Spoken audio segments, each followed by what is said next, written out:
Hello, hello, and welcome back to the Pop Culture Cave! It's the Pop Culture Cave. All right, episode 10.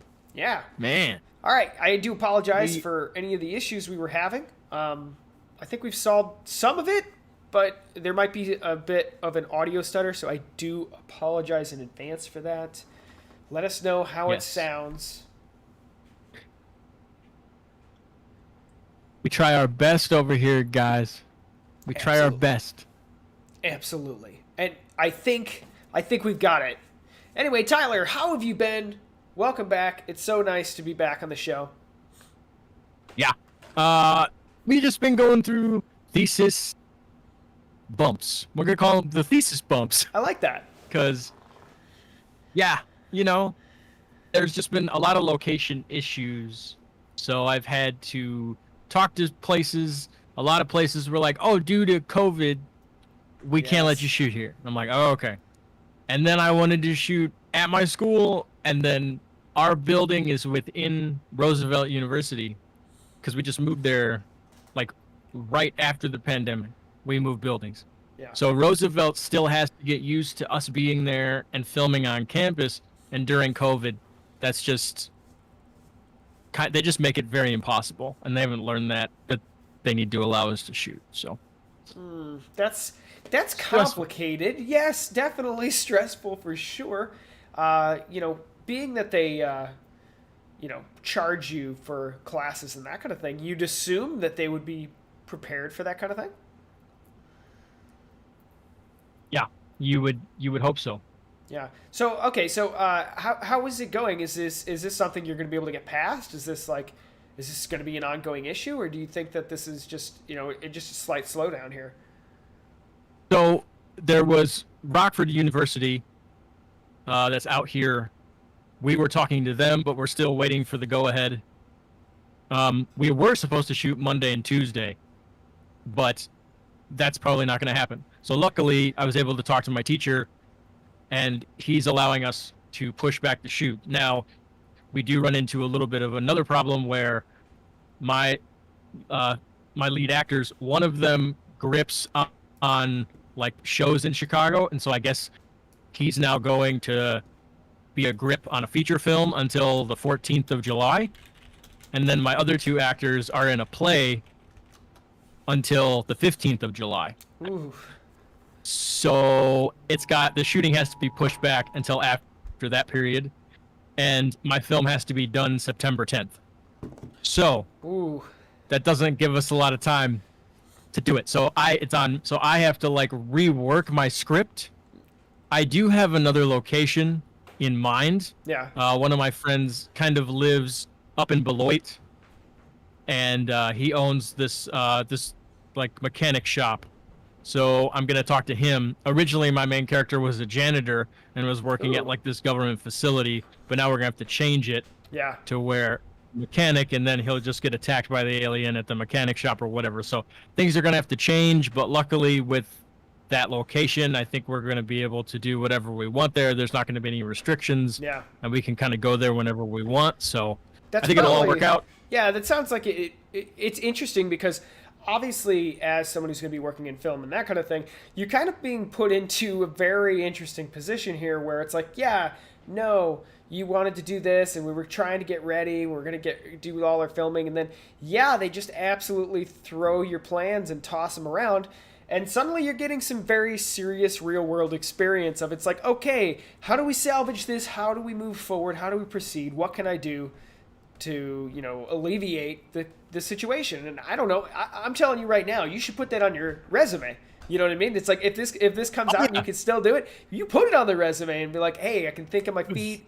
And when things go wrong, I know how to fix them and to work and make this. And what you see here is the result of me pivoting when pivoting is needed. You know what I mean? So Yes. I mean, who knows? Maybe this Just will like be a we did star. today with the stream. Yes, exactly. We know how to pivot. So We yeah, got this.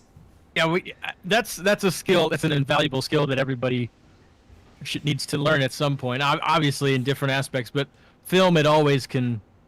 They say there's three stages. There's the script phase, so the movie exists as a movie on the page, and then you shoot it, and then when you cut it. And technically, if you would ever look at a movie in those stages, they would be 3 different movies. Yeah. And that's pretty much the case. Not Yeah. always the case.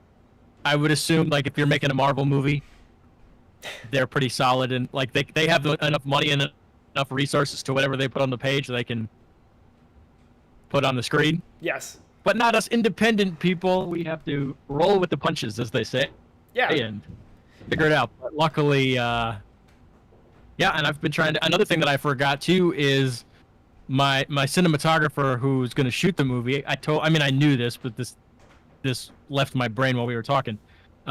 He's actually going to San Diego at the end of this week, so I'm going to lose him too. So I have to find a replacement. Wow. But luckily, one of my actors has a suggestion, so hopefully he can come on board and shoot the film. That's great. That's kind of the cool part about it is everybody involved is getting some kind of real world experience on top of it. So, it's like that there's another person out there who, wants to do cinematography and, would love to get this experience in, because I feel like in these kind of industries, especially, experience is extremely important. You don't just walk, you don't just go to college, get your education, walk in the door, and it's like, all right, I know how to do film now. You know what I mean? And, like you've been doing this most of your life now. Experience is invaluable. And it helps get you through situations where you get into these confusing times like right now. So, yeah, no, it sounds like an absolute frustration, but at the same time, it does sound like you'll be able to come out with something fantastic anyway, because you know how to pivot in these situations. Yeah, it's kind of expected. Things were going pretty good. It was like, all the props were arriving on time. We were having rehearsals. Things were checking out. And I was like, this is going way too smooth. Yeah. This is going way, way, way too smooth. And like the location thing was a looming thing from the beginning. Yeah. I wrote it and I was like, it's kind of my fault. Oh, I wrote it and I was like, because I was trying to be ambitious as I possibly could in the writing process, because I didn't want to limit myself, and this is my thesis film, so I did want to push myself. Yeah. And I was like, but if I look back, hindsight's 2020, if I do look back months ago, I should have been like, let's write a smaller thing that we know we can get a location or find a location first before we write the thing, because the location is going to be probably the biggest issue during the pandemic. I should have been a little smarter on that, but that's okay. That's something I had to learn myself when I was doing our first episode of Twin Tech Support. I had wrote it, and one of the things in mind I always keep in mind when I'm writing it, it's like, all right, but can this be done like with every single scene? It's like, but how am I going to shoot that? Where's it going to be? And that was a bit of an oversight when I had done my first episode of it. And we were just shooting it around my house. I'm like, wait, we need a different background. We can't just be in like against the same wall. And it ended up like I had twisted the camera in like 2 different ways to cut between like angles or something to make it look like it was somewhere else. And that was something that I had messed up, and I solved pretty well in the second episode. But it was definitely something that I was like, oh man, I didn't really think that through. So yeah, experience is just extremely valuable in this industry, and I think you're gonna get some valuable experience going through this. But Tyler, what are we doing today? Yeah, so today we're going to be talking about. I wanted to talk about video game movies. Oh yes. And are there any examples of good video game movies? Can you make a good video game movie? What makes a good video game movie? What does it take? And kind of going exactly off of what we were kind of discussing, what hurdles are you faced with, and what changes do you need to make when you make a video game movie? And then also, too, there's an article, J.J. Abrams talks about how they never had a plan for the sequel Star Wars trilogy. And he quotes, "Oh yeah, it would have been a good idea to have a plan." So I want to read that article with us and have a discussion about that, because I have many thoughts. Absolutely. And then you were gonna bring some PlayStation compatibility? Yeah, so I wanted to talk about PlayStation's backward compatibility and kind of where Sony has positioned themselves in a bit of a slight PR error. So that'll be a fun discussion. But where did you want to start today, Tyler? Let's start with video game movies. Sure. I saw in the thumbnail you put the Super Mario Brothers movie. You had the Mario and Luigi. You had Mario and Luigi Mario on the cover of the thumbnail here today. Yeah, I did. So obviously those are very early examples. Yes. And I mean, I saw that movie a long time ago. It's been a long time since I've seen that movie. Whew. But you kind of have to applaud. I mean, it was nothing like the video game, I guess. But Yeah, no. But I mean, you think back at the time and you're like, well, I applaud the effort, I guess. You know, I remember watching that movie, and like when I think back to it, I'm like, I admit, and I don't know if this was like an '80s thing or something. When was that movie? Was it the '80s or the '90s? It was the '80s, wasn't it? I can't remember. Let me look. Okay, I remember watching it, and I mean, it's by no means not impressive based on what they did. It just doesn't connect well with Mario. You know what I mean? Exactly. Like, it was made in '93. 93. Okay, and I admit, movies back in the day. I mean, it was an ambitious set. Like some of the universe they were kind of fleshing out was fascinating. It just wasn't Mario, and I don't think that. I mean, there was many issues with that movie, for the record. Definitely. But yes, no, I agree. In some respects, yes, it was impressive in certain areas. I just well, see, and that's the thing. You could say in a way, like, oh, it was ahead of its time. yes, But the video game movie wave has not taken off yet. yes, that's So- very true. That's why I'm hesitant to say that even. It's like, oh, is it? Like, and that's why I wanted to bring up the discussion. Like, how do you make a good video game movie? Like, there's so Can many you- things. Go ahead. Oh, I don't know. I just like, is it? I mean, obviously it's possible, but like, you got to crack it. Obviously, like, Sonic, I think is probably a good example, and the Pokemon, the Detective Pikachu, I think were great examples. Yes. But why? What sets them apart from other video game films? Why did those succeed where the others failed? That's a really good question, and I mean, like right now we have some that are on the way. We have the Uncharted movie, which is on the way. We have the Last of Us television series, which is coming through HBO, I think, if I remember correctly. I'm definitely worried. To capture Uncharted, I mean, you need to capture what makes Indiana Jones movies fantastic. I'm hesitant to say. I don't know what they need to do. Detective Pikachu, I actually really enjoyed. Now, I have yet to see the Sonic movie, although I've heard pretty universally that people, for the most part, really enjoy it. A very similar acclaim that I've heard from Detective Pikachu, where it's like it didn't revolutionize anything, but it was pretty good. So it makes you wonder what they're doing well in that regard. I don't know if it's the likability of the characters. And it doesn't help that I haven't seen the Sonic movie, but for like Detective Pikachu, Right. like it wasn't tripling down on what the games are. They talked about the universe. They kind of showed off what the universe was. Detective Pikachu is its own kind of side Pokemon universe in itself. Because I mean, they didn't barely focus on battling or gym battles and all this other thing. It was more so, these Pokemon, we don't capture Pokemon here. We live alongside them. So it was a very different view of it, and it makes you wonder if taking a different angle instead of trying to rinse and repeat, an entire game, maybe taking the different angle is a good idea. But I don't know. The Super Mario Brothers movie was its own angle, maybe a little too far off. It was. But there's also, I mean, there's the difference between, animated or CG animated characters, right? Yes. So the biggest difference that I'm seeing is like when you do more creature type films, video game stuff, it seems to work. Yes. Whereas a thing like Uncharted, a thing like Assassin's Creed, Yes.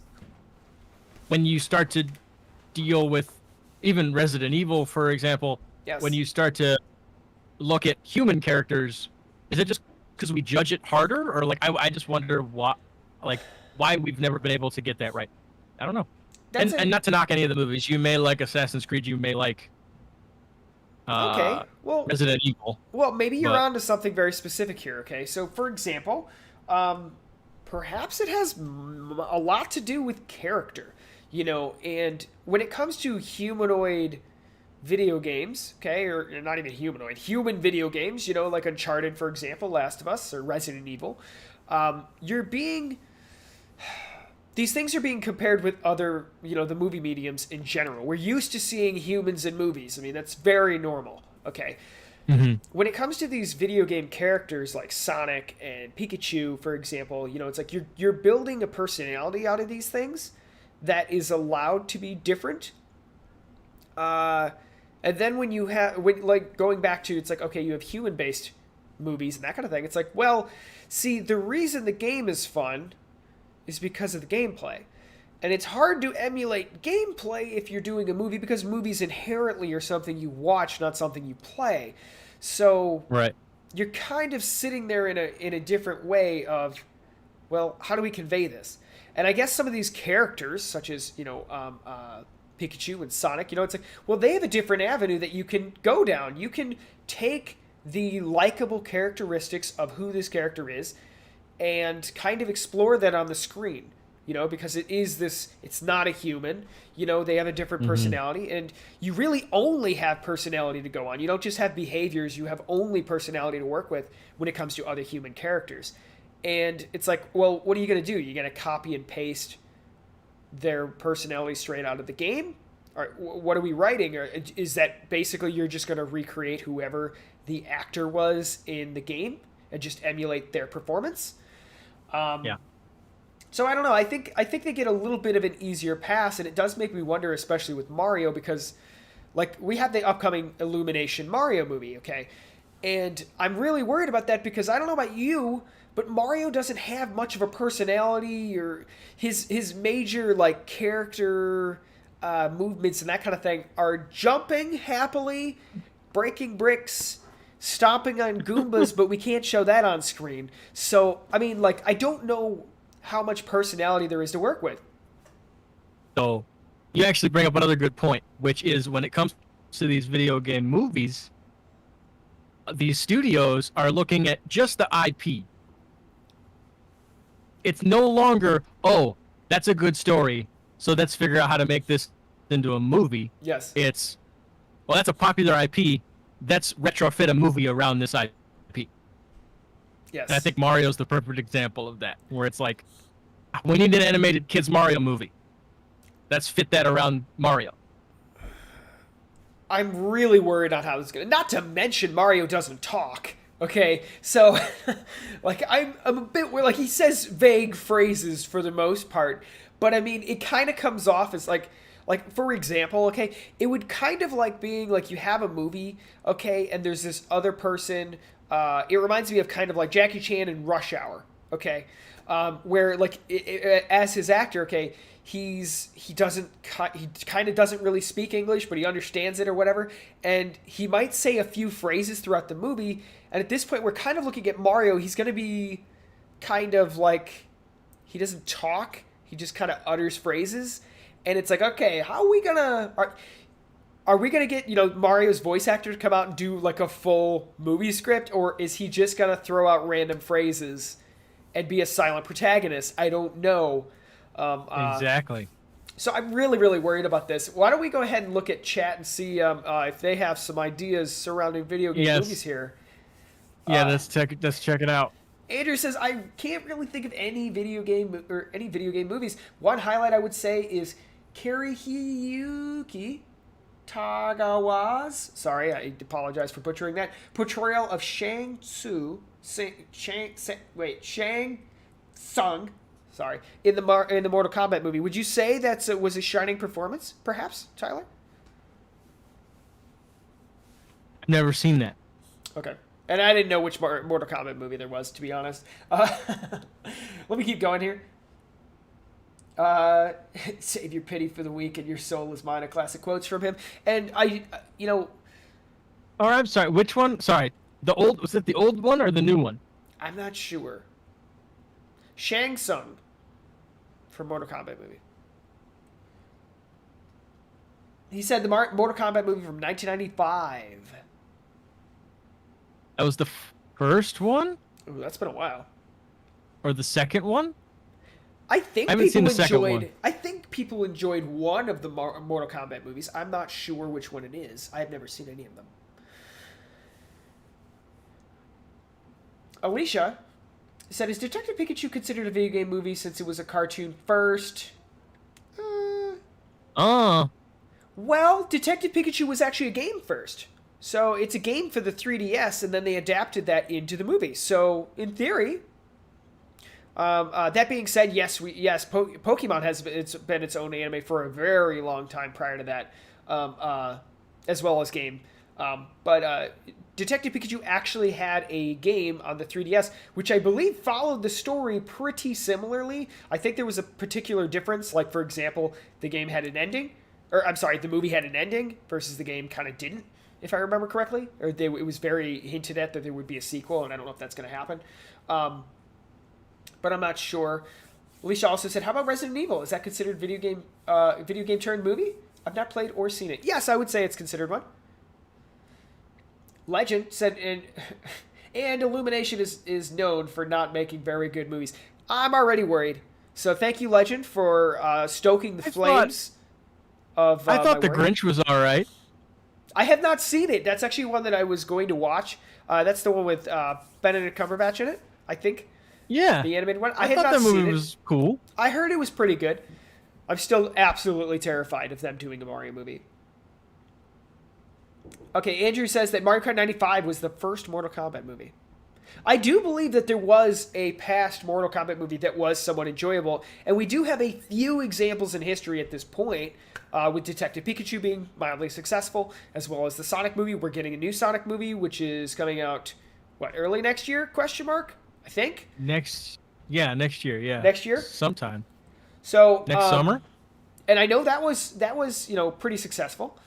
Legend says that's true. Yes. The Grinch was pretty good. Okay, see? I like The Grinch. Maybe we're getting a turnaround. Well, when we talk about Illumination and we talk about Mario, I immediately look at the Minions, and I'm like, okay. Yes. So, I mean, the Minions are just a bunch of phrases. Yes. And baby talk. That's true. The world kind of moves around them at times. So I'm not sure. Andrew, thank you for that. He says Star Wars 7, 8, and 9 are video game movie quality. I think that was a hot burn. I think. Very true. Video game movie quality. Man, every time I think about The Rise of Skywalker. Please, we need to have, I would like to have an extended discussion on that series. Can we do like a movie and review, okay, for Star Wars? Like, I want to do all of them. Oh, yeah. Let's do that. Oh, yeah. I want to do that so bad. Because we are going to rip Zach a new one. Just saying. Yeah. Oh. Poor Zach. All right, so... Loving his prequels. Or not I like the prequels. I like Loving the prequels. His sequel trilogy. Yes, the sequels.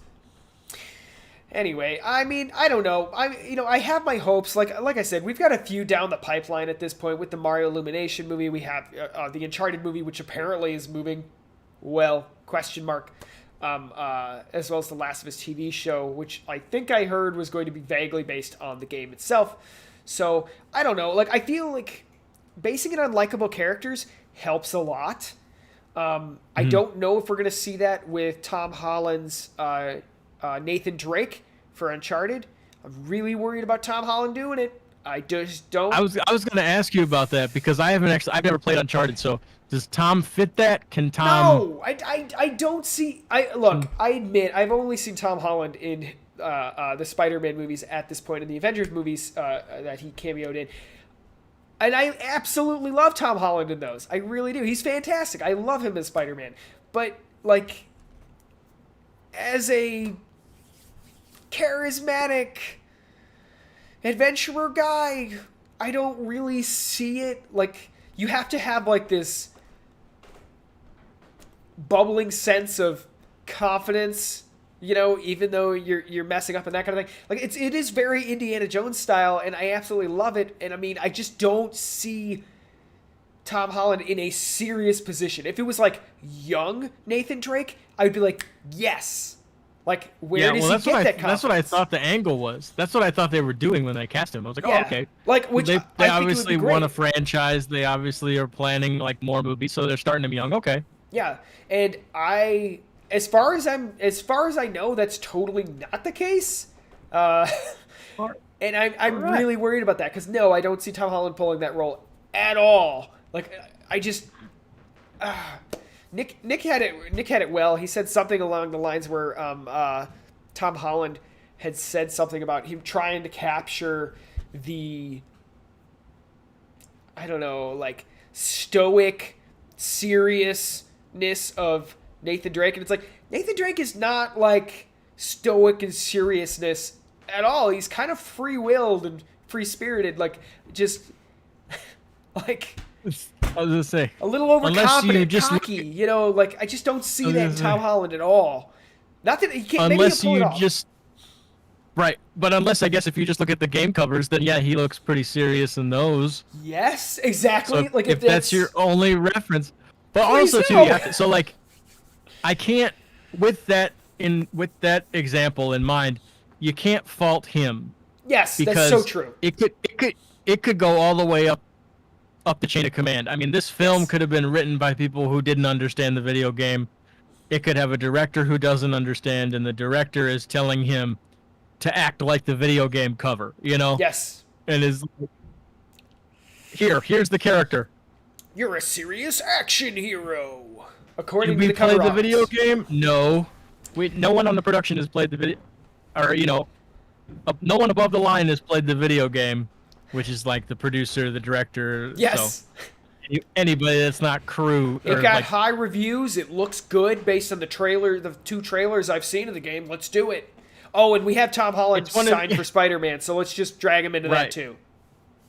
It's one of the only Sony IPs that may be somewhat popular, so that's capitalized. Yes. Yeah, I'm very worried. Let's just leave it at that. Like I've played.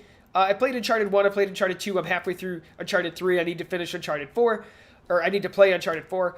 Yeah, I'm really worried. I'm excited because I like Tom Holland, and I like Uncharted. I don't know if those two flavors go together, though, Like, I don't... Mm-hmm. Yes, I'm very worried. I'll leave it at that. Oof, that's... February 18th is when we get that movie. Might want to let that one cook a little longer. Yeah. Yeah, that seems... Yeah. We'll get a trailer probably by the end of summer. I would assume we'll probably get some. I think that's what we need. Like at this point, it's like I need them to sell me Tom Holland as Nathan Drake. I have no confidence, so bring it, Sony. I want to see it. But even a trailer can be deceiving. That's true. You can cut a good trailer, and it could be like, this looks amazing, and then you see it, and you're like how many times can you account for that happening where you've seen an amazing trailer? Yes. Rise of Skywalker. Yes. Yes. Yeah. I was like, oh. Yeah, so I'm worried about that. Is there anything else you wanted to hit with video game movies on that? Because, to be honest, no, I'm not confident at all with the future of video game movies. I mean, we've had discussions if movies are going to last in general. Anyways, we've had that discussion before, so. Yeah. Who knows? But yeah, no, I'm good with that discussion. We can move on. All right. Okay, so I wanted to talk to you guys today about the PlayStation 5 particularly, PlayStation 5's backward compatibility marketing mess they've kind of put themselves into. Okay? Now, to understand the current debacle, I will have to go through a little bit of history, so I'll go ahead and read you guys some fun quotes I had to dig for. Took me 4 separate sources to kind of pull this all together, but I did want you guys to kind of understand kind of what picture has been being made. So, if you guys are unaware, my twin brother and I run a show called The Gaming Twin Show. We do multiple different shows on this channel where we talk about the video game industry. We've been doing this for the last 6.5 years. I've been playing video games much longer than that. So I've been I pay attention a lot to the video game industry itself since I report a lot of the news in it. So I've been watching this unfold over time. Okay, the great console war of the Xbox versus Sony, and then the distant Nintendo who said we're not going to play that game anymore. So, okay, let me go ahead and bring this up for you guys, okay? Back in 2017, okay, at that time, so the CEO of PlayStation, okay, was Jim Ryan, and he made some incredibly dismissive quotes towards old video games, okay? Now, for context, basically, Gran Turismo, their signature racing game, they like to show this game off to kind of showcase whatever their next-gen console can do, okay? And they had this little thing where they had multiple booths set up, okay? And they were showing off older versions of Gran Turismo, okay? And they had the PlayStation 1 version, the PlayStation 2 version, and PlayStation 3, and then they were showing off the PlayStation 4 version of it, okay? And Jim Ryan is looking at these games side by side, and he says, the PlayStation 1 and the PlayStation 2 games look ancient. Why would anybody want to play these? Okay. And while at the time, maybe that was fine. Okay. He's basically what he was trying to say was, look at how great the PlayStation 4 version is. He's kind of trying to say, like, this is amazing, okay? But at the same time, kind of throwing shade on the series past.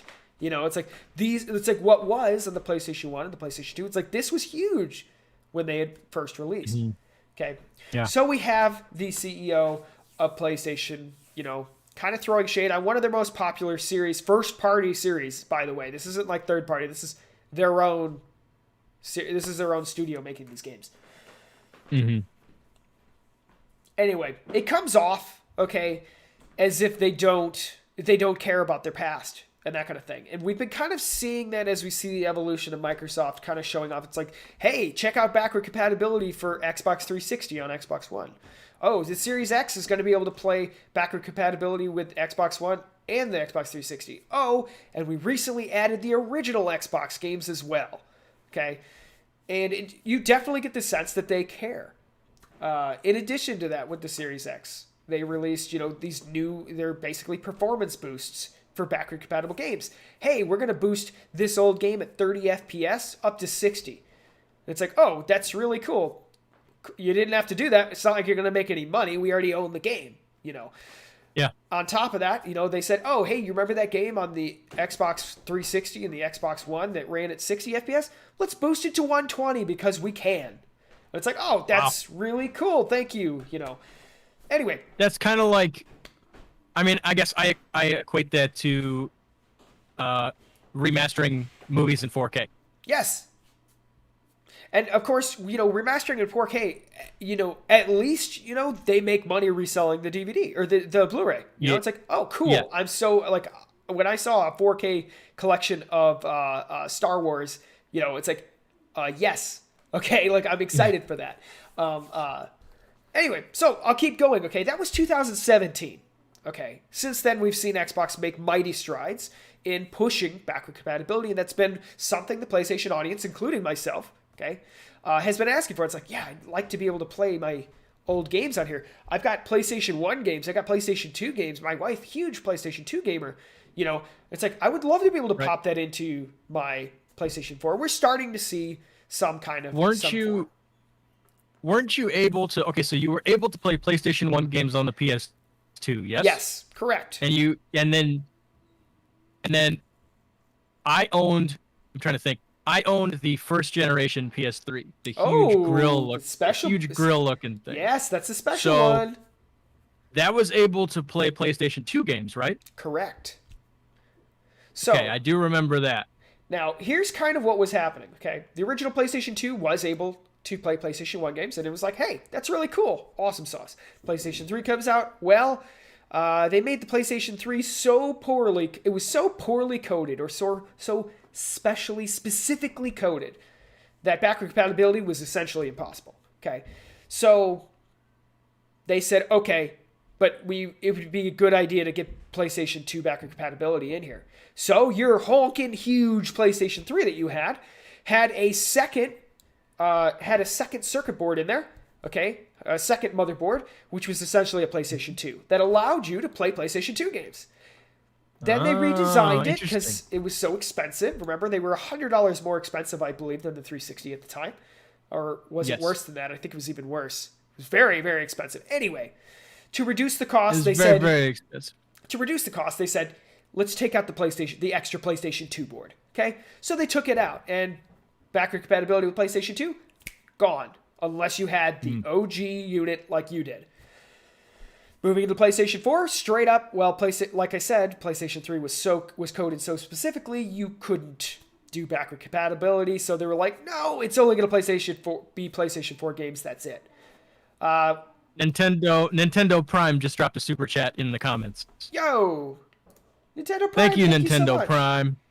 Backwards compatibility is huge, at least for me, he says. That it is. That's why today I am here to paint you a picture that Sony doesn't care. Or do they? Ooh. We'll get there. All right, let me keep going here. Thank you so much for that super chat, Nintendo Prime. Again, by the way, it was awesome sauce being on your show the other day.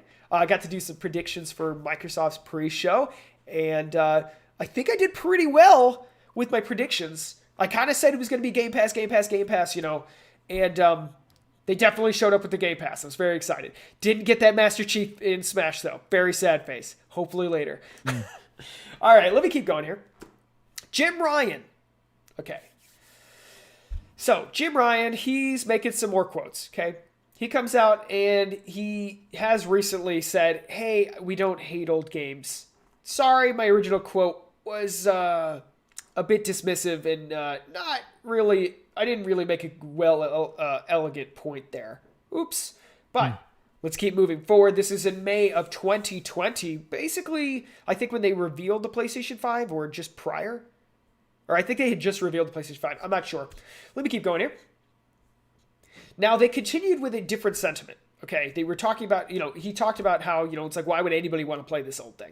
Okay, which is a scary thought when we saw, Microsoft at the same time being like, backward compatibility, everything. Yes, we know you want to play your old games on your new system and play them even better than they were. So fast forward, okay, it starts to seem like PlayStation doesn't care about backward compatibility, and why wouldn't you believe them? Because they continue to say it over and over again. Here we go. Jim Ryan in May 2020, he says, we have always said that we believe in generations. This is his generation quotes. Jim Ryan, when talking about the PlayStation 5, he says, we believe that when you go to all the trouble of creating a next-gen console, it should include features that benefit the previous generation does not include, and that, in our view, people should make games that can make the most of those features. We do believe in generations, whether it's a DualSense controller, whether it's 3D audio, whether it's multiple ways the SSD can be used. They're talking about their incredibly amazing technology for the PlayStation 5 SSD with a read speed of almost 500 gigs a second.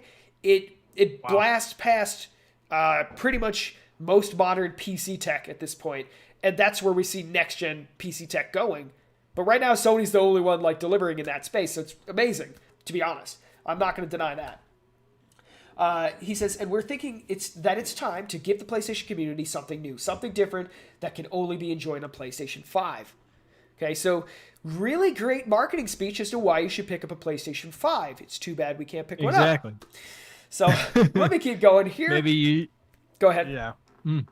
So no, it's just it seems like a marketing quote. Now this will come to bite them in the butt, but not before we have PlayStation global marketing head Eric Lapel echo that exact sentiment. He says, as we've said many times with PlayStation 5, it's a brand new generation, and we believe in generations.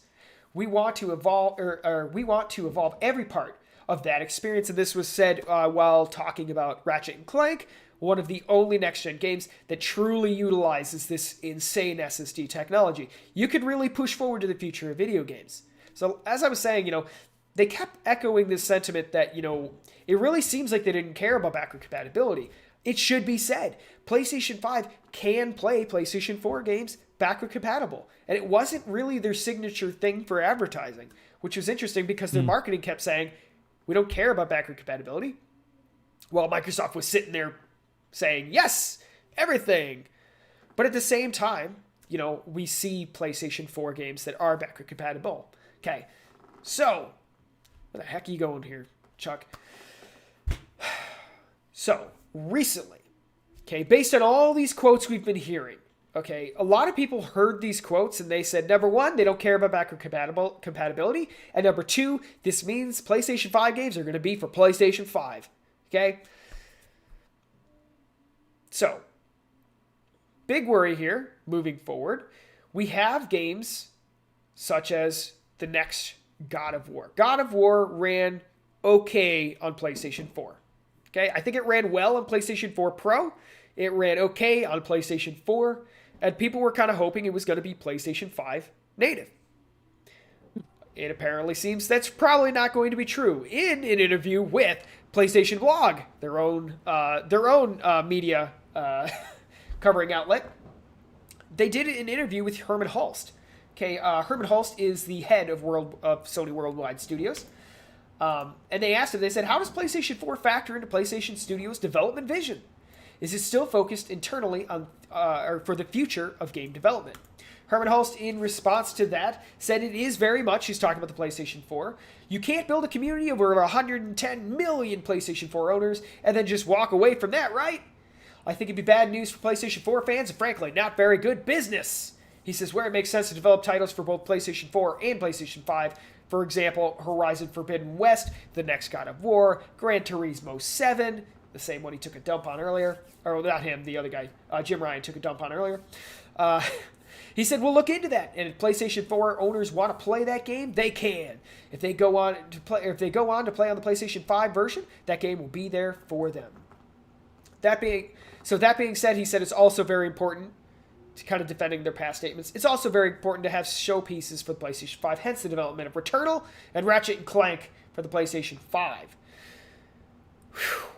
Okay, so right now we have a Sony who has painted themselves into this really weird corner of we believe in generations, PlayStation 5 is the future, why would we develop for PlayStation 4, and backward compatibility just, isn't a priority.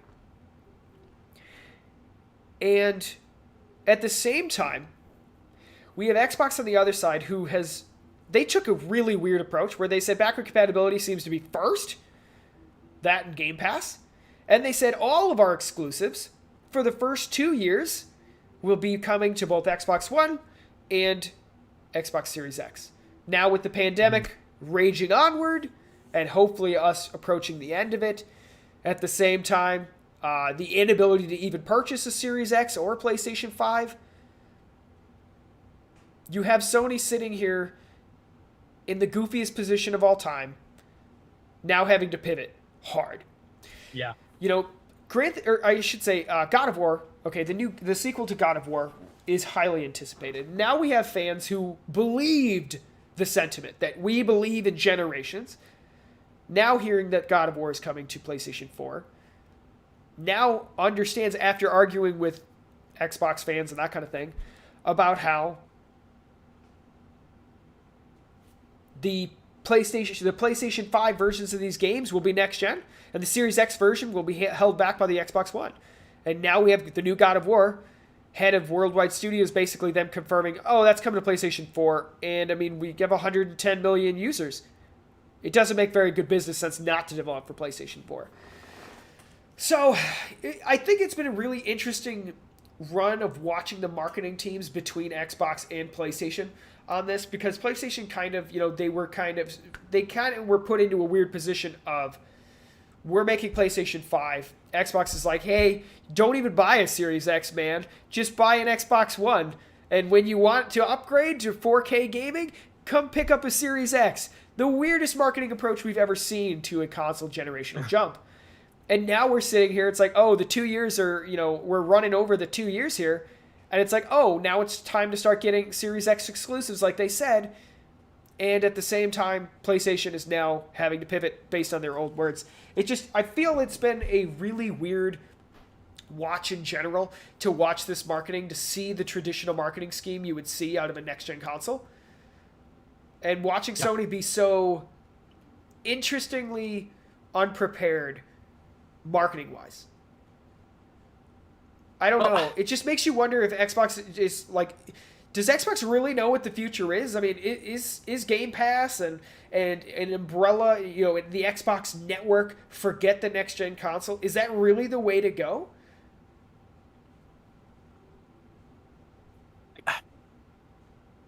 I mean, we've had this discussion before, right? Where it's like about how far you can push the hardware, right, until it becomes obsolete, and then you Yeah. move on to maybe something that like Xbox is doing with Game Pass Plus. Yes. Right. Like that is the future possibly.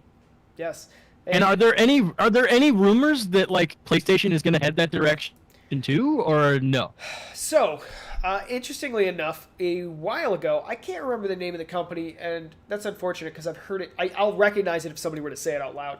Sony actually purchased a company designed for streaming video games. I believe that service was rolled out into what's now PlayStation Now service, which every time I hear it sounds like it's the ultimate Game Pass killer, but then at the same time, I've heard nothing but bad things about it, even though they say like every PlayStation 4 game's on there and like all the PlayStation 2 games, but you have to stream exclusively PlayStation 3 games because of the architecture issue.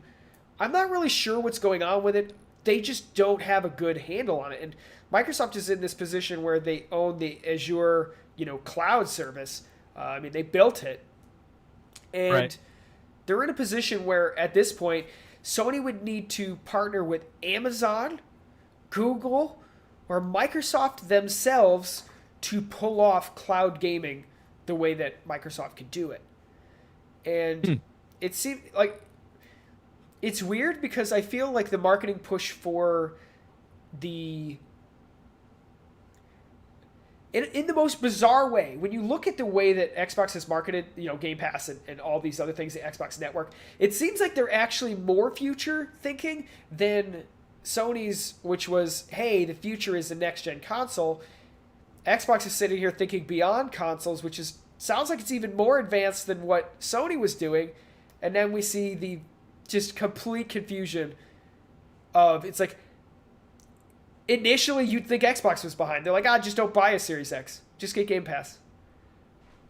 Sony's like, we believe in generations, generational power gap here. You need next gen to truly experience something new. And now we're seeing this really weird turn and twist of, well, guess what? Nobody owns your console because nobody can buy it. So yeah, you might want to sell to the PlayStation 4 audience, which is 110 million strong. So Yeah. It's been an interesting way to go ahead and watch how this marketing is unfolding, because between watching these two companies strive for power in what is the endless console war, while initially you might think one way, it's very strange to keep looking at it and seeing the blurred lines. And you have to think too, if Sony had their own Game Pass Plus thing that was like really stellar, Yes. and they wouldn't have to fumble around and make all these like, oh, but buy a PlayStation 5 and you just wait for like you would have a service that you could give your game out to, and people, you don't have to run into the issue of not being able to get the console because of extra,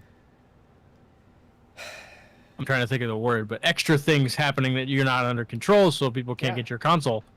So exactly, and at this Yeah. point, I start to think it's like, and look, okay, I try to be as unbiased as I can. I do run an Xbox game show called Game Pass Plus. Okay, right. I do not run a Sony show, and that has to do more so with my lack of experience in the area. But at the same time, I'm telling you right now, I've got multiple reasons why I want to get my hands on a PlayStation 5. I really do. Mandu's, hey, Mandu, how you doing? He says, I hope Sony does get their own Game Pass Plus. Yeah, I mean, I do too. I mean, look, okay, I've got tons of games here. Okay, here's one. I've got tons of games here that I cannot wait to enjoy on the PlayStation 5. I really do. I'm looking forward to seeing if they have, upgraded features, for the next It gen keeps going. system. I mean, I'm not going to sit here and say that I'm some kind of Microsoft shill here. No, I of course not. absolutely love, my PlayStation 4. And I can't wait to enjoy the games on next gen console with, boosted frame rates and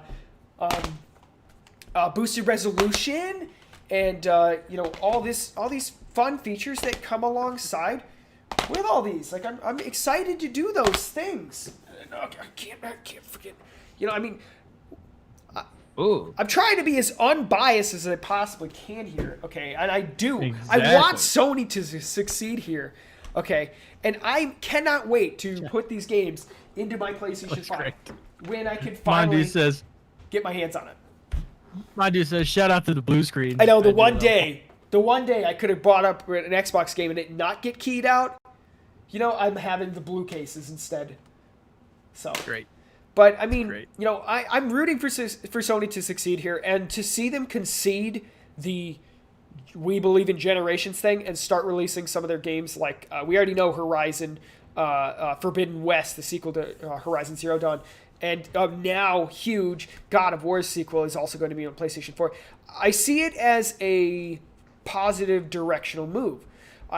While cross-generational games are annoying, we're dealing with a pandemic and nobody could buy next-gen systems anyway. And while in the past we may not have seen, it really be a big deal that it's like, oh, this game is only next-gen. In the past that's always been true. It didn't matter if there was only 10 million units compared to 100 million.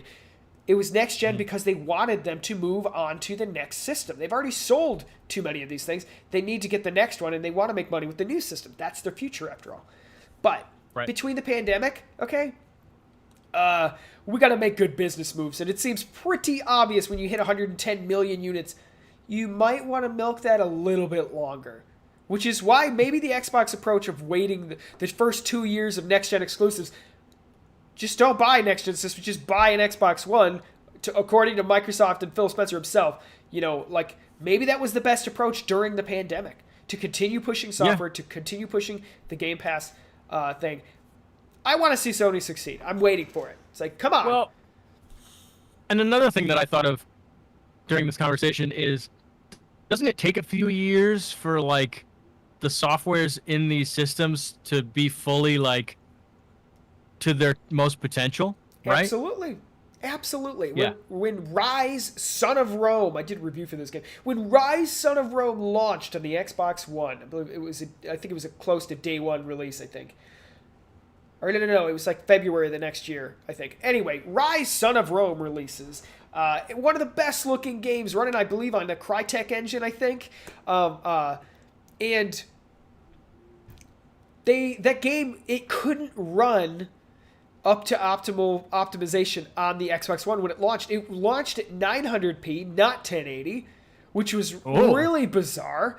It looked absolutely amazing, but at the same time, it was like, oh, yeah, the game runs at 900p. And yeah, it takes a while before, people really know what they're doing and get their hands in this engine and understand it and how to use it to its optimal levels. So yeah, you're totally right. It's going to take a little while, and I don't know. I think the 2-year hiatus was a good idea. Yeah, definitely. Mandu says that it usually takes the game. What does he say? The system's lifespan. It usually takes the whole system's lifespan. Which I'm playing Doom Eternal on a day one 2013 Xbox One, and let me tell you, it runs better there than it does on the Nintendo Switch. Okay, and that's incredibly surprising. And again, that's the end of its lifetime. The Series X is just released and all that. But it took that long while we launched at 900p, even though I believe the 360 was running at 1080 at times. By the end of the generation, they're running an absolute hardcore game on a 2013 unit. Yeah. Foxy the Man, welcome back to the show. How you doing? Oh, Foxy the Man, welcome. Yeah, it's funny you brought up. There's so many memories with the Xbox 360. I had so many. I never owned one at the time because when they came out, when they came out, they were just having so many issues. Yes. And I had the first Xbox, and then Xbox 360 came out, and from at least from what I remember, it was a terrible launch. Yes, I And was there. I just said, nope, forget it. I'm not going to buy one. I mean, And then I just waited for the PlayStation 3. yeah, no, and I went through it entirely. I have bought 3 Xbox 360s in my lifetime because each of them got the red ring of death. That was a fun experience. Definitely what I was looking Yeah. for in my next gen console lifespan. Yeah, no, not fun. Not fun. That was a very bad launch. But yeah, that was just my crazy little ramble here. Like I said, I do gaming news and that kind of thing. So I watch the industry. I've been watching the industry for years now, and that was some of the pieces I was kind of putting together here as I was seeing these quotes and I was seeing some of these famous quotes about why would anybody want to play this and all that, and I was able to kind of stitch that together. Why the overall sentiment was bubbling in the first place, where people were getting that from. It wasn't from one quote, it was from a history of quotes from leadership at Sony. So, I don't know. AG, welcome back to the show. He said his PC crashed. You call up Bill Gates, you tell him to do your tech support, okay? But, yeah. Anyway, so that was my fun little aside of all that chaos that's sweltering. We'll have to watch how it unfolds. Yeah, definitely. Well, one more thing before we move on. Sure. I like as you speak, I think of all these different questions, but like the future of gaming, and particularly the newest generation of gamers, right? Yes. I don't know what exactly age group that would be necessarily, but do they care about consoles? Do they care? Like. I can tell you, probably not really. Here's how this works. Okay, most of the gaming audience and that kind of thing are traditionally hooked to one or two franchises. I can tell you, I was definitely. Most people are kind of part of that. Many people, they upgrade their system because the next Madden is coming out. They upgrade because the next Call of Duty is there.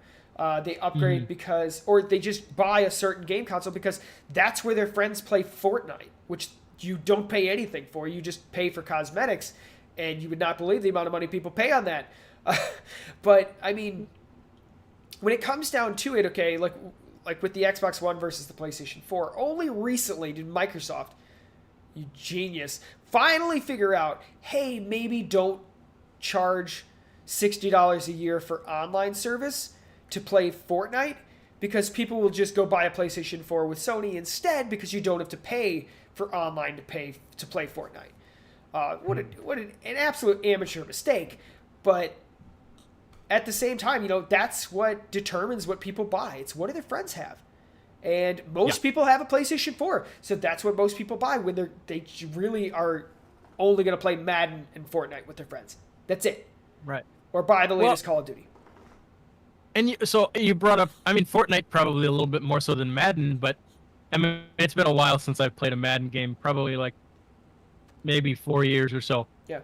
But that game doesn't change much, right? Nope. Just the roster. Like they're not offering, that's so. I don't know. That's crazy to me.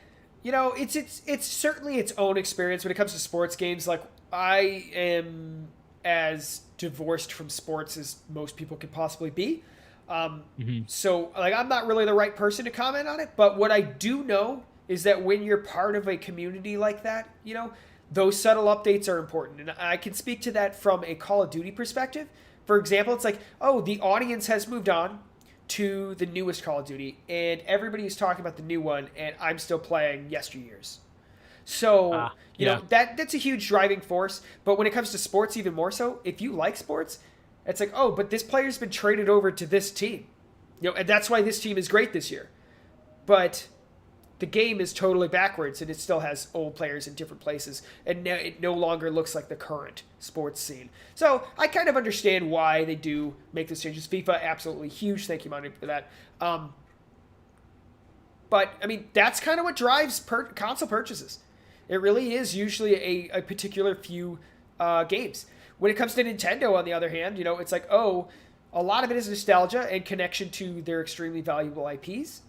And as I think Microsoft said a long time ago when they were kind of battling Sony with the Xbox One and versus the PlayStation 4, they kind of said, "Hey, why don't you buy a Xbox One and a Nintendo Switch instead?"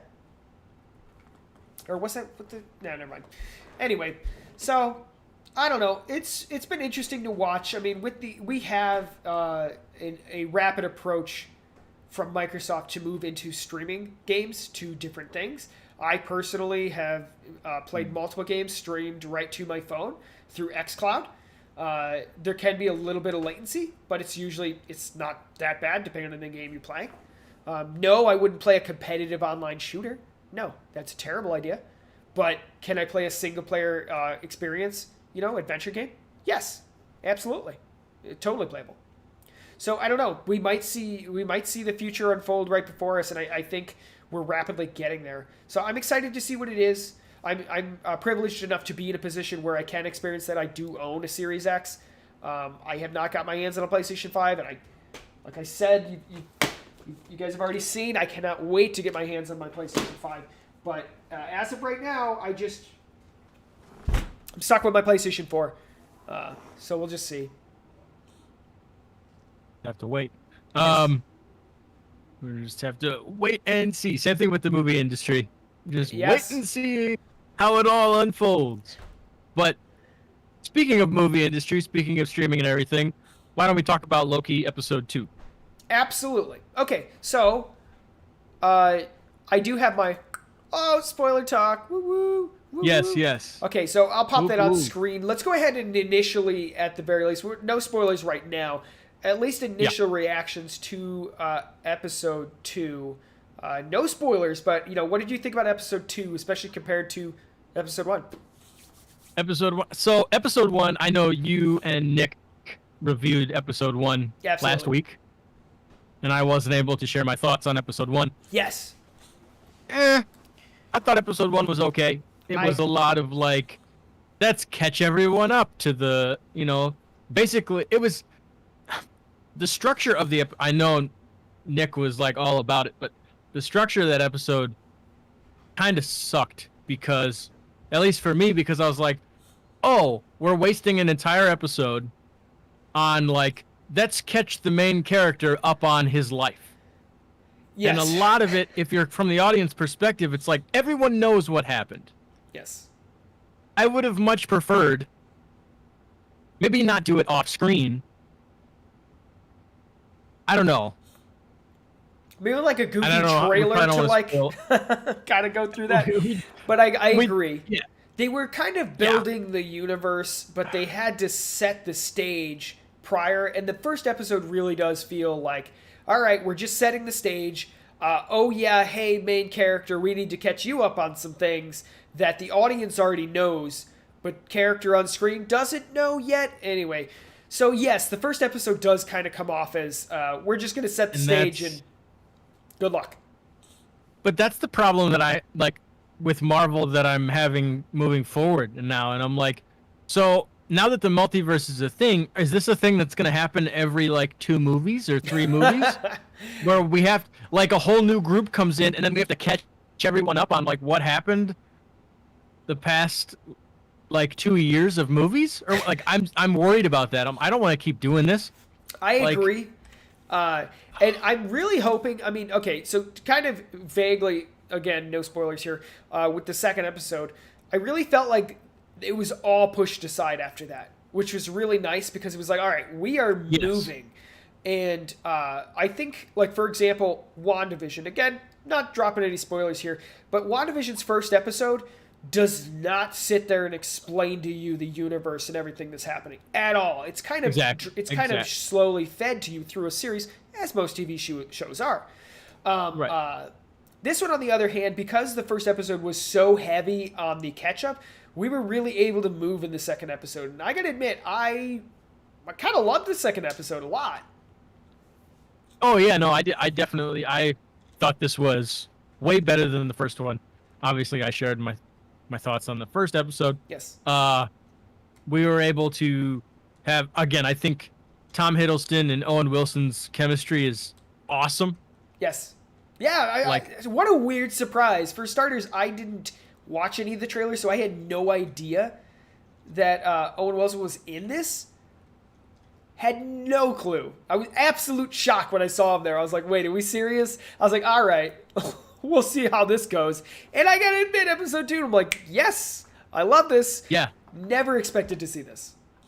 because for me, it's like sometimes his character, like the characters he plays, sometimes they can be annoying Yes. to the point where I'm just like, I don't want you on screen right now. Yes. Like, go away.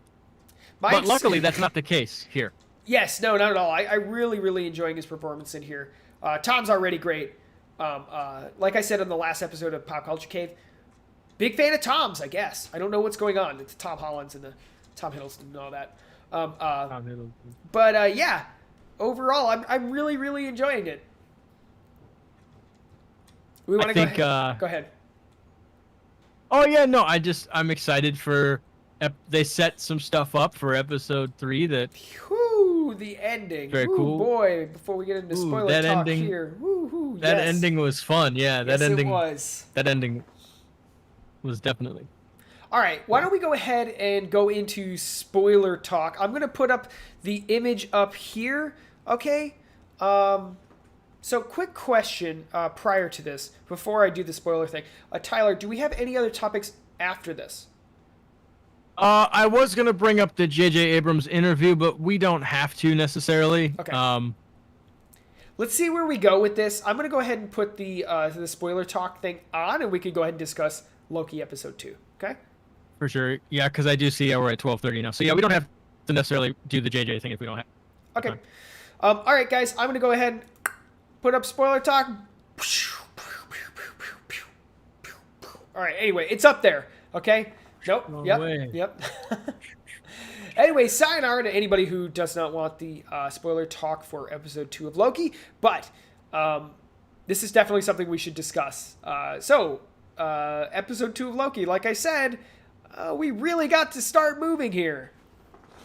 Yes, we did. Yes, they are messing stuff up in this episode. They are.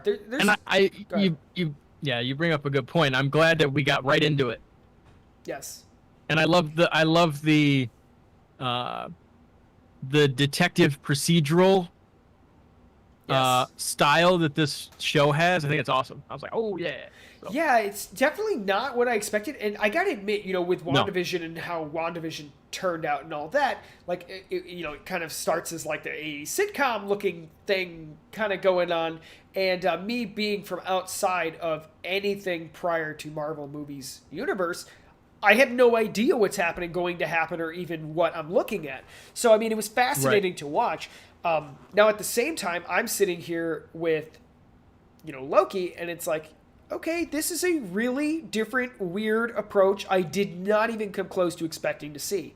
And I admit, I was hesitant in the first episode. I said, I don't know if I'm going to care about this at all. It kind of looks meh. But episode 2...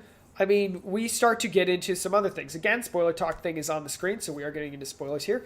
Loki, essentially his goal, or basically what he's kind of doing is, in order not to get deleted, essentially, he needs to assist in capturing a rogue version of himself.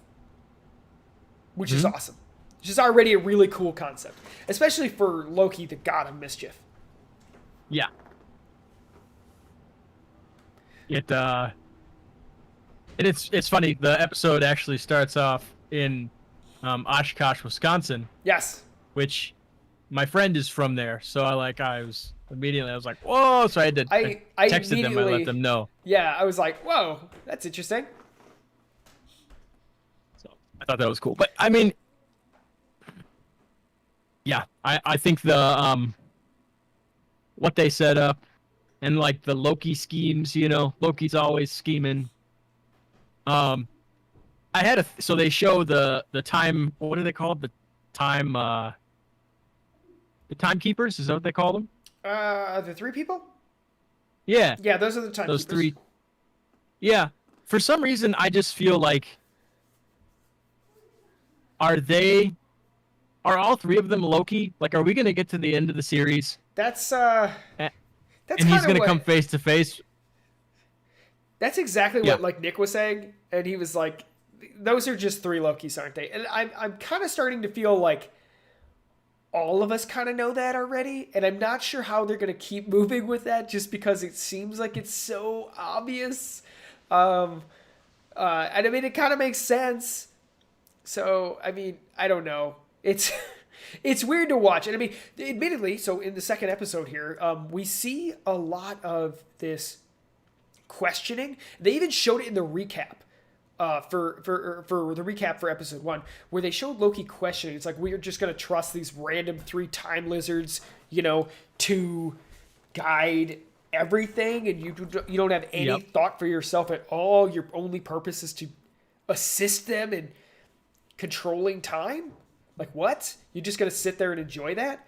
And you see that even questioned a little bit more in this. And I mean, I think it seems pretty obvious that Owen Wilson, at one point or another, towards the end of this series, is going to have to question his position and his outlook on the universe itself, as he chooses Definitely. whether to continue helping the Time Lords, or which, assumably, again, it seems like everything's a little obvious with Loki. Maybe we're completely off, but he is the god of mischief, but he's also kind of like an agent of chaos. Like, it seems like that would be his end goal, because that's where he thrives, in chaos. So assumably destroying the timeline in every single way and letting it just be splintered into a billion nightmares seems like the most logical end goal for Loki, the god of mischief.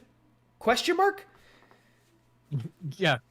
It seems it seems like it's really obvious how this thing is going to end, and I'm not really sure how to think about that. It's like, am I disappointed to kind of know this? Sayonara, Temp. Or, I'm sorry, not Temp. Legend. Thank you so much for hanging out. Yeah. See you later. Are Have we a just good weekend. are we just straight up wrong? Or is this like really obvious? They're probably gonna throw a twist in there at the end somehow. Probably. And Now, at the same you time, is that a bad thing if we know the ending? Question mark? No, no. I always think of it's like the saying, right? It's not the destination, it's the journey, I like that. right? And I think that applies to movie. Every time I go into a movie, like I'm very same thing with you. I'm sure you know a lot about the games before you pick up a game and play it. I'm sure you know Yeah. a good amount before you do that. So that's kind of how I view these things. It's like I'm okay with spoilers because certain spoilers, I guess. It's Like, how you take get there Spider-Man 3. too, which is huge. Right. Take Spider-Man 3 for example. There are things that we know about Spider-Man 3 that are confirmed, and I'm okay with knowing them. It gets me excited for the movie. Yes. So it's kind of this, when you apply it to this, it's like, okay, they clearly set up what he's going to try to do. Yes. That gets me intrigued. Like, that makes me that in a way makes me want to come back every week. Yes. It's like, is he going to, but also too, they stated in was it the first episode? I think it was the first episode where basically Owen Wilson's just like, yeah, but you kind of screw everything up. Yes. Like, you're kind of a screw up. Yes. So they're also setting that up too, where it's like he wants this stuff, but every time he wants something, he always messes it up. It's kind of his purpose, which we know in our own mythologies of any history of the concept of Loki, or any of these kind of characters, the tricksters, that they are. Yes. It's their goal to, as they said again in the very first episode, where they were like, yeah, your goal is not to win. Your goal is to help people become the heroes they need to be. It's like, that's what the trickster does. Now, I think that's also one of those things that's kind of one of those hints of Loki he understands he's trapped in the will of these Time Lords, and he doesn't want to be. He is his own Right. agent, and he wants to be an agent of chaos, because he knows if there's chaos, he can be himself. And if his only goal is to help other people succeed and become the heroes they need to be, to help make the Avengers a team, then he can't be happy. And I think he wants to break that mold, and I think that's obviously kind of what we're going to see happen in this show as it does pan out. We just got a new subscriber, DJ Seth.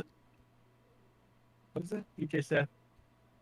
Chalice 20, DJ Seth Chalice 20. Thank Thank you you for so much for subscribing. the sub. Um, but yeah, and so they also talk. They mention how this other variant of the Loki is a better version Yes, they than keep doing that. than than Tom. They keep mentioning that, and Tom is always like, "No, I'm the best. Yes. Like I am the best Loki there is." Yes. And I think like that's just kind of true from an audience perspective. Like Yes. we fell in love with that character, so to introduce all these other Lokis, they're going to be compared to him.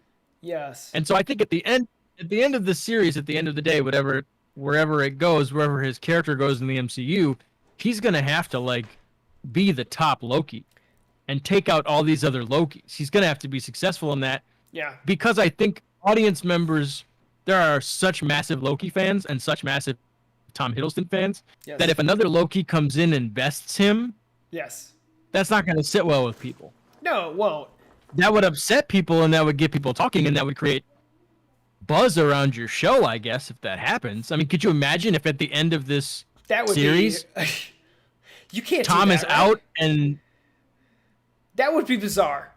I gotta admit, you're right. There's something they keep on saying in this show, like you were kind of just saying, is that like, oh no, this is the better Loki. Oh, this is a lesser Loki. And he's not the best Loki. No, he thinks he is the best Loki. And I'm starting to wonder if to succeed and to become the best Loki, he needs to drop that mentality entirely about there being a greater or lesser Loki. And I wonder if that's like something, and maybe I'm overthinking it. I wonder if that's something that's written in to the show. And when I say written into the show, I mean, I wonder if like the timekeepers are also like stringing him along in a way of keeping him in check by bouncing his pride against the wall, you know? And until he drops it and doesn't care, he's not going to be able to do or to be the better Loki until he drops his pride in that. yeah. And I wonder if that's part of something that's written into the show. I don't know. right. Is Well, that an element? if you look at, I think you're completely right because if you look at specifically these, I mean, you can apply that to almost every character in the MCU, but these spin-off shows, it is about kind of one character's journey of self-actualization almost. You Yes. look at WandaVision, where Yes. she started out and to where she ended up. She fully became the Scarlet Witch. Yes. Spoilers. We're at spoiler talk. We can talk about this.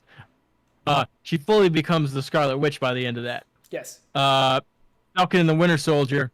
Sam denied the shield, denied being a Captain America, thought the world wasn't ready for an Denying the African journey. American. Denying the journey, ultimately has to evolve and become our new Captain America. Yes. So I agree there that there's a theme in these shows of, as Kylo Ren would say, letting go of the past, let go of the past, forget the past, Yep. start anew. So I think you're right where Loki's going to have to, that mentality is going to have to go. His mentality is going to have to shift. I think agree. that's why they keep bringing it up on the show, because it is peppered in there like constantly, and it does and because it's kind of comes off as like a kind of like a who cares line, where it's almost subtle in a way where it's just peppered. But I think its importance is intentionally underplayed currently, and I think that will be something to watch moving forward into future episodes. But yeah, what did you think of the reveal at the end? Oh boy. Okay, so obviously, like we were talking about the journey here. Eventually, Loki has to become what we know him to be, the god of mischief. And how can he do that if he's bounded? He can't. He needs to be free, and he's not yet. So, I mean, we saw a very fascinating turn towards the end, okay, where he essentially just decides, he's like, okay, I'm going to run. I'm going to join the current. Maybe that's what he needs to do. He needs to chase the chaos. And when he sees that open door, he needs to take it. And that's exactly what he does towards the end of the episode, where you think maybe he is helping them. But when he sees that chance to get out, maybe this is the right direction he needs to take. And he goes for it. I thought it was interesting. Yeah, I think it was more interesting than anything that the other Loki enabled him to. Maybe she wants him to. Oh, there's a big spoiler right there. Maybe she, Loki, needs him to understand before she can use him. Before she, and I think he's playing right into it, but at the same time, he's playing his own game. And it's really interesting to watch because we know there's so many tendrils of the plot, and where it's going. Yeah. Who is the bad guy here? And it gets muddy when you start to look at the cage that the timekeepers seem to have made. Exactly. But it's also nice, too, to be like, yeah, who is the antagonist here? Yes. Of the series. When they revealed the Lady Loki, it almost seemed like, yeah, she was going to be like the mentor. Like, it didn't seem like this, it's shrouded in mystery for these last 2 episodes, but it didn't seem like this is the villain of the show, like at all. Yes. No, it really did. It was very much like, yeah. And she, because I was trying to think in the beginning of the episode, she opens the portal, takes out all those guards, opens the portal, and then the portal closes immediately. Yes. Whereas in the end of the episode, she leaves that portal open for him to walk through. She could have easily just closed that, but she didn't. So there was a really interesting line as well at the end of the thing where Loki was like, wait a second. He's like, I wouldn't treat myself like this. Yeah. And while I was confused on that, I was like, is he talking about the obvious aggression towards himself? But now towards the end of it, I think like it took me a little bit to figure it out, but it's like, oh no, it was maybe holding back. Like even he knows that he is a horrible trickster and he does horrible things, and they reference that. It's like you've literally stabbed somebody in the back 50 times at least, and we're talking literal stabbing in the back. When he said that, it's like I didn't really realize it until now. It's like I think he meant that she was holding back, and that's why he did go. He took the door. That's why he went through the doorway and left, because he knows. I thought the same thing too. I thought it was holding back. I didn't realize it was. Yeah. Interesting. I love that we get to do this little discussion here because I'm learning so much more about it. I'm really excited about this one. I enjoyed the I Need a Hero song in the beginning. Yes. That was in the Masters of the Universe trailer, so I thought that was funny. I just heard this song. I was like, where did I hear this song just recently? I thought it was in one of the game showcases or something like that. I know we had some similar 80s songs that were playing in some of these showcases, and I was like, I think that's where I heard it. And no, you're totally right. It was in the He-Man trailer. So I'm really enjoying, like, after that first episode, which was a bit of a, I don't want to say snooze fest, but it was kind of just a big recap and a little boring. The second episode, I'm really in. I am really excited, by watching this. Number one, tricksters are always some of the most fun characters in general to watch. A good anti-hero or a good, antagonist or whatever. So being able to see this show based around it is just really bizarre to watch. And it's fun, too, because you get to see one of your favorite characters be your favorite character. So it's fun. I'm excited. They do this really great thing where you can make him the villain, but he's an awfully likable villain. Yes. Where you have a lot of people that are big fans of him, and I personally want the MCU to make him a villain.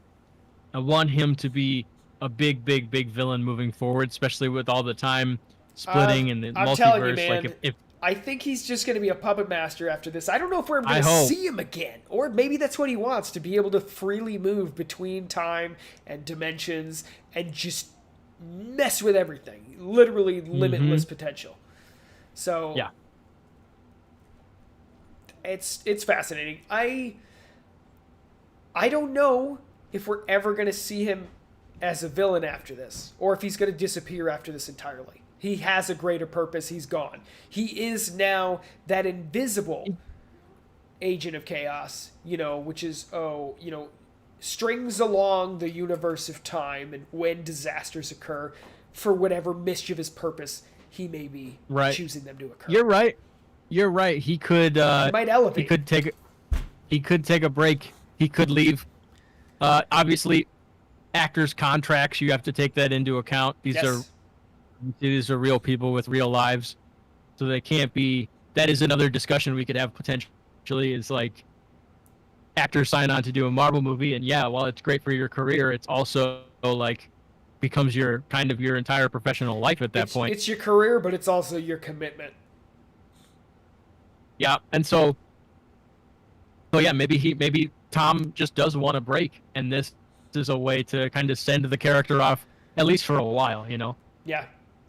Like I said, I don't know. He might be like at this point. Okay, I mean, what is he supposed to be at the end of this show? He's supposed to be the god of mischief. He might really be the god of mischief after this, Mm-hmm. Or maybe it's the first episode's title. He has to fulfill his glorious purpose, and that's it. Once he completes that, his life has meaning. Because the first episode they kind of tear him down and say your life has no meaning at all. You only lift others up.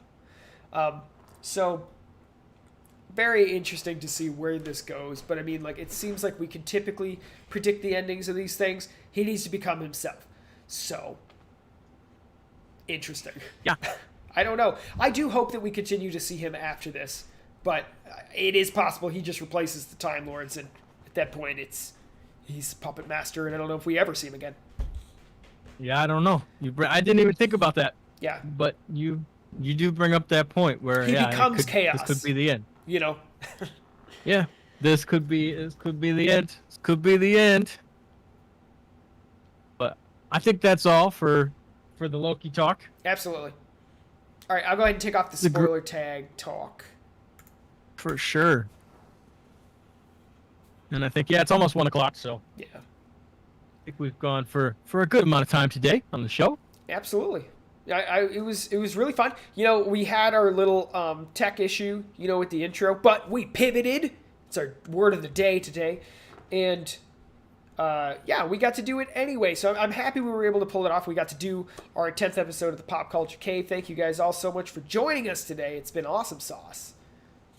Yes, it's been great. Thank you, Nintendo Prime, for the super chat. We really appreciate all of the support you've been showing us.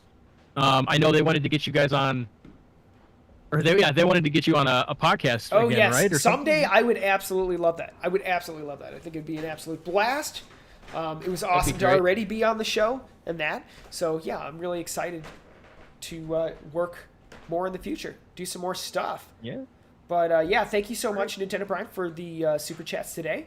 Also, just so you know, as far as I'm aware, we don't have any streams Saturday, but Sunday morning at 9:30 a.m. Central Time, you can join Nick and I on the Good Morning Gamer show. Look forward to that. And then we'll start up our week once again. We'll let you guys know all the stuff that's happening. Come back in, and then on Tuesday I got the rendered image. That'll be I think I'm gonna push that to later at night. That just seems to work for me. With thesis and everything. I'm able to get all the stuff done I need to work on stuff. I got to write a whole new film now, basically, almost. So you got some work to do. So the rendered image on Tuesdays will be moved to 8:30 p.m. CST. That's when we will be going live with myself on the rendered image to talk about movies and movie news and all that fun stuff. And we're actually going to have a guest on. Oh. I think. Ooh, I think we're going to have a guest. I think designer Grant is going to come on, and we're going to get to talk to him. Oh, that'd be really cool. Yeah, I'm trying to set that up with him. So I know he wanted to talk about The Matrix and Wolf of Wall Street. I think he wanted to talk about. So we're going to figure out what his favorite films are. He does acting on the side, on the side, or it might be his main thing. I'm not sure. But we're going to be talking about acting. That sounds like some homework. I've seen the Matrix series, but I've not seen the Wolf of Wall Street. It's been on my list to do for a while. So I think I'll try and see if I can watch that this weekend or something, because it'd be really cool. I'd love to discuss it. Yeah, it's going to be a great time. I'm excited to have guests on the show. And with that being said, I think we're good. Have a All good right. weekend. Yeah, thank you guys so much for joining us, and Definitely. we'll talk to you guys probably early next week. Oh, our sound went out?